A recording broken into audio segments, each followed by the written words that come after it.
ಈ ವರ್ಷ ಅಂತ್ಯ ಆಗ್ತಾ ಬಂದಂಗೆ ಬರೀ ಸಾವಿನ ಸುದ್ದಿಗಳನ್ನು ಕೇಳುವಂಥದ್ದೇ ಅತಿ ಜಾಸ್ತಿ ಆಗೋಗ್ಬಿಟ್ಟಿದೆ. 4 ಜನ ಸಾವನ್ನಪ್ಪಿದ್ದಾರೆ.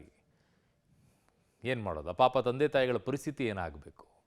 ಆ ಮಕ್ಕಳು ಯಾತಕ್ಕೋಸ್ಕರ ಈ ಸಾವನ್ನಪ್ಪುವಂಥ ಪರಿಸ್ಥಿತಿ ಬಂತು ಅನ್ನೋದನ್ನ ಹೇಳ್ತೀವಿ. ಇವರೆಲ್ಲ ಇದೇ ರೀತಿಯಾಗಿ ಹಲವು ಕಡೆಗಳಲ್ಲಿ ಇದೇ ರೀತಿಯಾಗಿ ಸುದ್ದಿಗಳು ಬರುತ್ತೆ. ಕೆರೆಯಲ್ಲಿ ಈಜಲು ಹೋಗ್ತಾರೆ, 3 ಬಾಲಕರು ಸಾವನ್ನಪ್ತಾರೆ ಅನ್ನೋದು ಬಾಗೇಪಲ್ಲಿ ತಾಲೂಕಿನ ಆಚೇಪಲ್ಲಿ ಗ್ರಾಮದ ಕೆರೆಯಲ್ಲಿ ಆಗಿರುವಂಥ ಘಟನೆ ಇದು. ಚಿಕ್ಕಬಳ್ಳಾಪುರ ಜಿಲ್ಲೆ ಬಾಗೇಪಲ್ಲಿ ತಾಲೂಕಿನ ಆಚೇಪಲ್ಲಿಯಲ್ಲಿ ಆಗಿರೋದು. 14 ವರ್ಷದ ವಿಷ್ಣು ಅಂತೆ, 12 ವರ್ಷದ ನಿಹಾಲ್ ರಾಜ್ ಹಾಗೂ ಹರ್ಷವರ್ಧನ್ 16 ವರ್ಷ.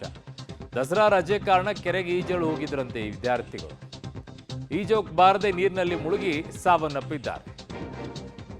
ಸೆಲ್ಫಿ ತೆಗೆದುಕೊಳ್ಳುವಾಗ ಸಮುದ್ರಕ್ಕೆ ಬಿದ್ದು ಪ್ರವಾಸಿಗ ಸಾವನ್ನಪ್ಪಿರುವಂತ ಮತ್ತೊಂದು ಘಟನೆ. ಅದು ಗೋಕರ್ಣದ ಓಂ ಬೀಚ್ನಲ್ಲಿ ಅಸ್ಲಂ ಅಂತ ಹೇಳಿ 45 ವರ್ಷ ಅವನಿಗೆ. ಅವನು ಅಲ್ಲಿ ಸಾವನ್ನಪ್ಪಿದ್ರೆ ಇಲ್ಲಿ 3 ಮಕ್ಕಳು ಸಾವನ್ನಪ್ಪಿದ್ದಾರೆ.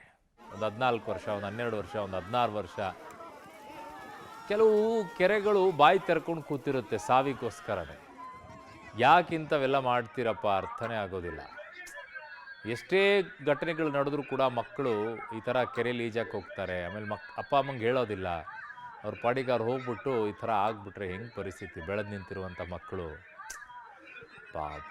ಇನ್ನೊಂದು ಆ ಸೆಲ್ಫಿ, ಈ ಸೆಲ್ಫಿ ಹುಚ್ಚಂತೂ